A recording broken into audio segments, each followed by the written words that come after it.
Well, Libbi Gorr is one of Australia's greatest TV comedians. As Elle McFeast, she made us laugh with her witty takes on all manner of subjects.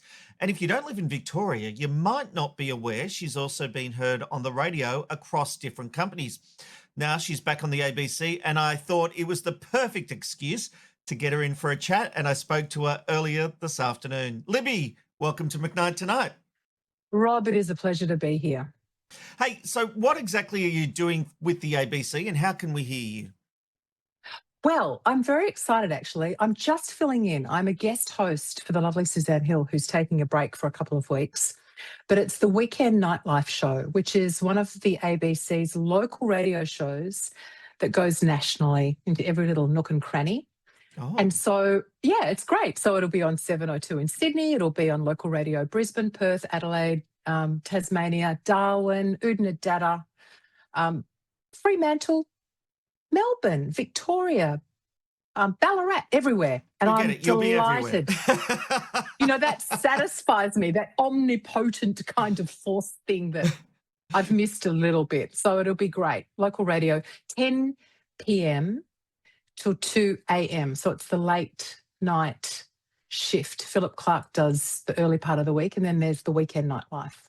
Oh, that'll be very interesting. Look, you've had a great career on our TV screens, but you have carved out a bit of a career in radio. What do you love about radio as a medium?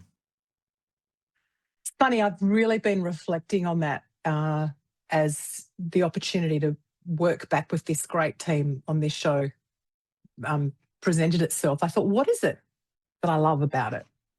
And I think it's the fact that you get so close. I am in your kitchen, Yeah. in your lounge room, and you can pick up the phone and you can actually be in my studio as well. So I am a great believer in people. I like people and relationships. That's one of the things that keeps me going. I love talking to people. I'm curious.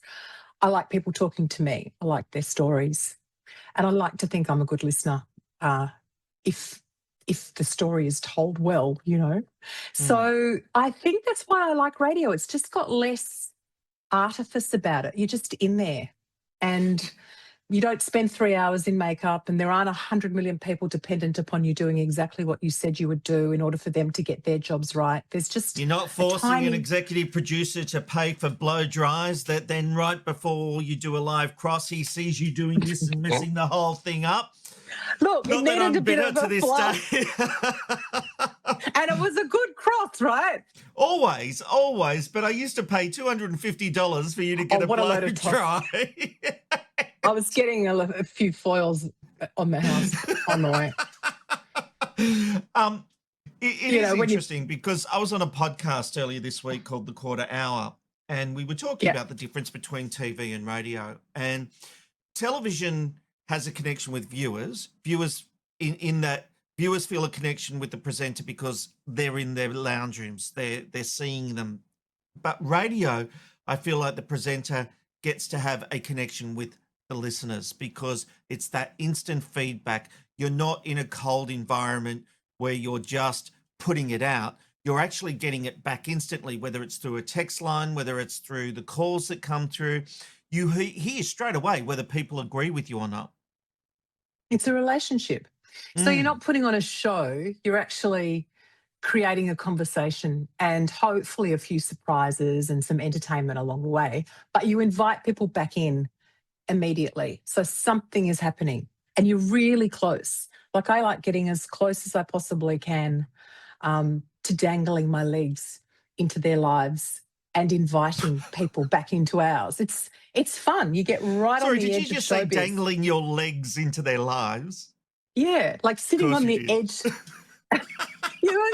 on the edge of showbiz, right? That you're actually in people's lives and they're in yours. True. I'm not a big one for disingenuousness and fake. You know that I'm not a fake. That can be to both my detriment and it's also one of my strengths. Oh, but I'm right there with you.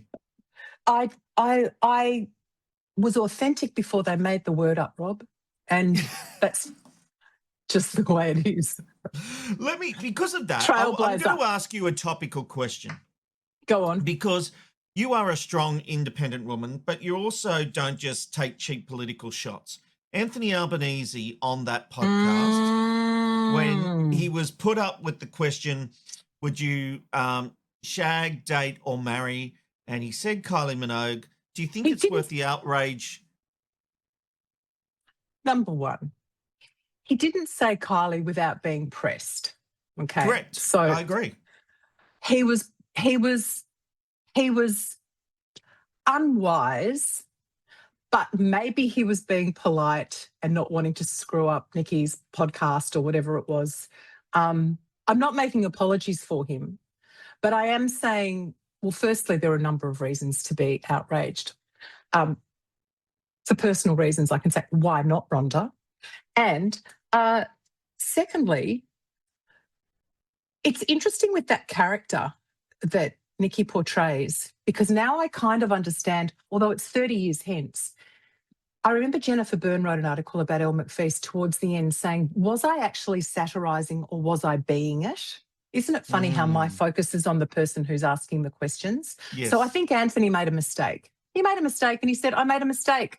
I made a mistake. But why was it a mistake? You know, when Kevin Rudd, and I made this point on Monday night, when Kevin Rudd did Rove, and Rove asked the question, he always asked, who would you turn gay for? And Rudd wouldn't answer the question.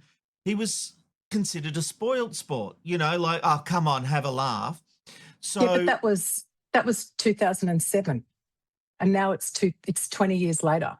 And there's been a whole lot of stuff. So really what Anthony should have said was, Anthony, because I feel like I know him, because he was trying to do the right thing. He should have said, now, Nikki, you know that question's going to get me into trouble or whatever. So I'm not going to answer it. I'm not going to answer it. I know in my heart that it's not appropriate for me to answer, not as Prime Minister. That's what he should have said. But he made a mistake. I think the easy I don't think mistakes are hangable offences. No, I agree. I think one of the interesting things for me is the political outrage. You know, like I'll have a go at people on the left and right. I'll praise people on the left and right. And, you know, I see there's a lot of reasons why people don't like the Labor government. That's fine. But to me, this wasn't something to get outraged about. But I do think people have made an interesting point that if it had been someone on the right side of politics, the women of Labor would have been calling them out and saying it's outrageous. Do you think there's a double standard there?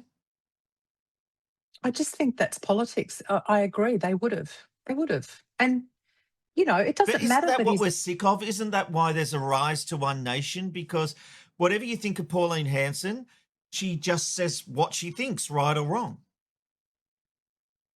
Okay, what are you asking me? I'm actually lost. Are you asking I'm saying, me what? Isn't it the bullshit? You just answered the question saying, isn't that politics? That the women of Labor would have a go at the coalition. But I don't think it's a bad thing that people are having a go at Anthony.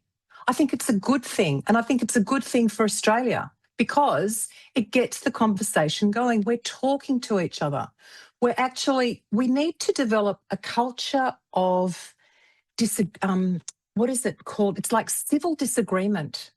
And I think this is a wonderful example of civil disagreement because that is what a democracy is.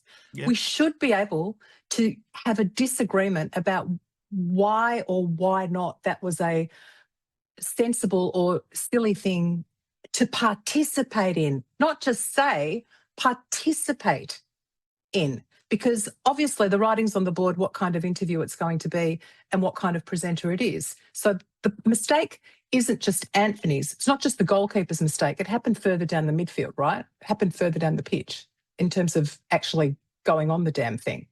But well, yeah. I don't think it's a bad thing that either the left or the right have a conversation about whether or not it's appropriate because we need to be able to say, I don't agree or I do agree without people getting cancelled and shut up and having their careers ruined. Civil disagreement. I think that's fair. I think civil disagreement's fine. And I think the thing I Well, then don't agree with me. Why are you agreeing with me? Why are you agreeing with me? Because I think you're right. I just hate the lazy politics. That's what I hate. You mentioned soccer. You have a podcast called Red Yeah. Card for Mummy. It's about having a kid that loves soccer. Have you been following the World Cup? I have 2 children who are both avid, mad soccer participants and fans. Yes is the answer. I love the World Cup. I feel like when we went to Disneyland and we went on the Cars ride and Lightning McQueen and Mater came to life, this is what the FIFA game has done to my head, because I know Cristiano Ronaldo and Neymar and Mbappe. That's how you say it. And Kylian Mbappe. But what about Erling Haaland? Oh my God. I wish I'd brought my top. Anyway. I'm really glad I asked this question. But they're like these larger than life. Darlie, can you get me my Erling Haaland top, please? Darlie. It's got and he's got his mum's name on his back as well. Like my kids have got Gore Birchmore and he's got Wout Haaland on his back. Like they've all bringing stories. I love it. Okay. Sorry. I haven't. It's been rating really well. I haven't been watching it. I'm not a sport person. It's not sport. It's not sport. It's bigger than sport. I'll agree with that. It is. I agree with that. Have you seen the English crowd sing "Hey Jude" to Jude Bellingham? Have you seen that communion? I see clips like that. I have social media. Oh my goodness, Rob! Like that is showing stars being human and people coming together on the same pitch when the world is in such disarray. It's a really beautiful example of democracy and humanity. And even then, when you see Erling Haaland and the Norwegian team doing this, like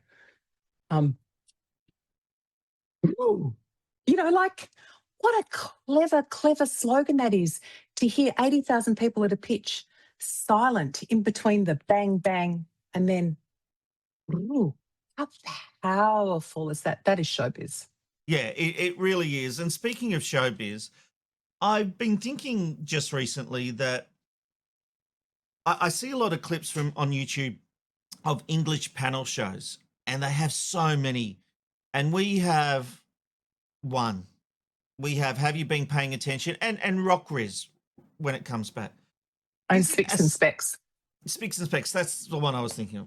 But my point is, we certainly don't have the level of panel shows that the English have that give no voices to people like you, to up-and-coming comedians. And so is that a failing of Australian television, with that we just rely on 7:30 reality shows and that's pretty much it? Well, I think the mistake's being made further up the pitch, Rob, isn't it? Like, they haven't got any money. You'd know better than me. All the advertising revenue's going outside Australia, isn't it? Amazon and Mark Zuckerberg, it absolutely Facebook, is, and but Spotify. these programmers are making the decision not to go down. I mean, the crazy thing is these shows would actually be cheaper to make, but they just have a fear of doing it. If someone took the punt and one went gangbusters, they'd be making them all the time. The problem is no one's got any confidence anymore.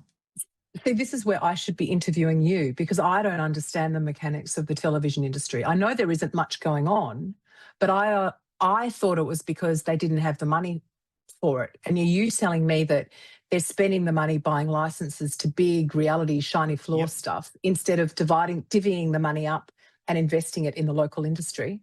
Absolutely. So you reckon that we don't need the big shiny floor stuff? They could just acquire Dancing with the Stars or whatever from another country and put the Australian money into developing Australian things? Yeah, look, I don't know if running the American version of Dancing with the Stars would rate, but, well, except when Robert Irwin was on it, perhaps.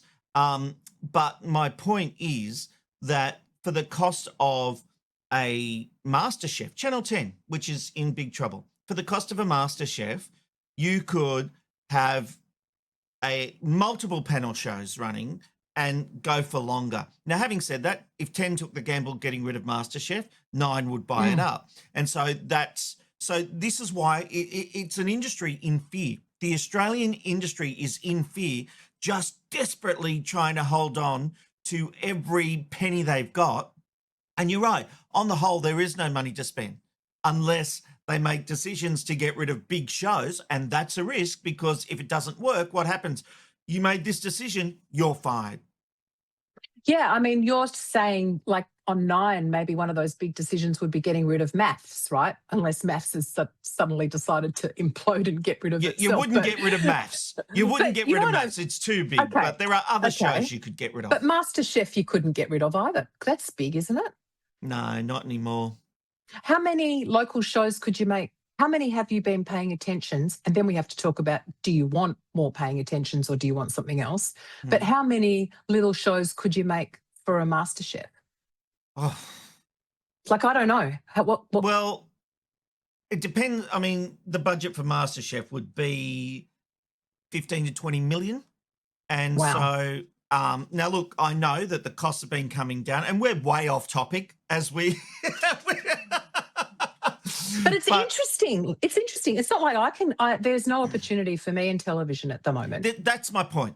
And that's the point I was trying to make. And so to me, for a $15 to $20 million, well, you look at Studio 10, that had a budget of $7 million.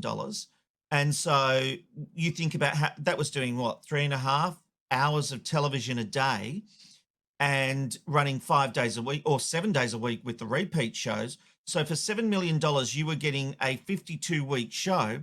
With MasterChef, you get, 2 months for $15 million, let's just say, right? And so what you can see there is by doing it in a studio with a panel where you're not paying big license fees, you could develop a series of shows that could go all year. And that's only based off one reality show. So maybe it's not MasterChef, maybe it's another show, Survivor or whatever, that you get rid of. But my point is that if anyone needs to be thinking outside the square, it's Channel 10. So you see, maybe you should have done the podcast with Anthony Albanese. That's what I mean. Maybe. Well, I did it with Pauline last week, so I'm working my way up the political ladder. Yes, you are. And tell me, what did Daryl Summers say about this? You must have discussed this with him. He loves what I'm doing in the garage. We had some big calls after we did this, and he was just amazed because he says he was talking about the links he wants to do for his new Hey Hey TV, which is changing the way people subscribe to it. And he wants to do all these new links, and he was talking about having to hire studios and all this kind of stuff. And he's looking what we're doing here in the studio. And he said he wanted to come and have a look at the garage. I said, Daryl, I live on the Gold Coast in suburbia. It's not really worth a visit. No, but that's what's so interesting. Like this is subversive and disruptive, and maybe it's the disruption that we need. You know, I was working with it didn't work, the radio station Disrupt. Yes. It was business and entrepreneurship, but it was fun to be invited to take part because, you know, I love being progressive and trying new things. And so I was involved with that. Just as I wasn't a stakeholder, I was just working there. And ironically, it was a business and entrepreneurship station that ran out of money in the middle of an advertising crisis. And so there was no money. That, you know, there's always a story. But you can't blame people for trying. No, and that is exactly my point in that you're talking more broadly, metaphysically about the need to be bold and innovative. And I just think that it's incumbent on us that know how to be creative at a bottom line level. Like being creative and entertaining, it's not just being the cherry on the top and let's do half an hour and get a comic to sit in with the presenter and that'll make it funny. It's about creativity when you're planning a program. You know, it's at the producing level, which is something that I'm spoilt in that I came up through ABC TV comedy, through Denton, HG and Roy, Michael Shrimpton. I was the youngest of the litter and I got it all. I'm so grateful that I managed to sit with Ted Robinson and Michael Shrimpton and all of those guys and soak it all up and learn it. It's a craft to be entertaining, and the working dog people are probably the most skilled at being able to take risks with new things and also be conservative so that it doesn't blow up. You know, like you've got to be able to be responsible about it, which I have learnt over the years. That is a key, and you have to be. But you do have to be brave. You do, but here's the problem for television stations, and then I'll let you go. I know you've got to get to your job. The problem for TV stations is they're ignoring what we're doing here. And look, with 2 cameras in a garage, I seem to be able to sustain people for 45 minutes a night. So if you can do that without all the tricks of big cameras, big studios and everything like that, if you can do it at your core, then that says you could do it on a bigger scale. But the networks aren't paying attention. And I'm not specifically talking to me. There are other creators out there. But by the time they finally cotton on, people like me are going to have made it on YouTube, and we won't need the networks because we won't need their money. It's like that Hot Wings show. Have you seen the Hot Wings show on YouTube? So for those of you that haven't, it's like a Tonight Show, but it's based around hot, spicy chicken wings, and they dip them in spicy sauce, and the sauces get progressively hotter and hotter and hotter and hotter until they're so hot that you want to cry. But apparently, I was listening to a podcast, can't remember what it's called, but it's, you know, one of those ones on might be Entertainment Daily or the rest is entertainment or whatever. And they were talking, you can't buy advertising on those shows now. Like they're huge. The industry is disrupting itself. I'm still happy to be on legacy media on ABC local radio nationally because I believe in the ABC.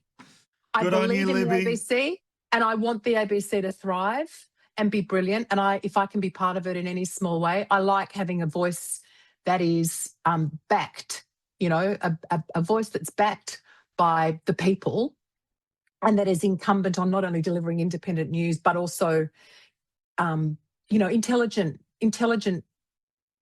entertainment. Yeah. And that's what you've always done, Lib. That's what you've always done. Hey, thank you so much. We've gone in many different directions, but thank you so much for joining me on McKnight Tonight. You know, anytime. Thank you so much for showing me the respect that I'm worthy of even being here. So thank you.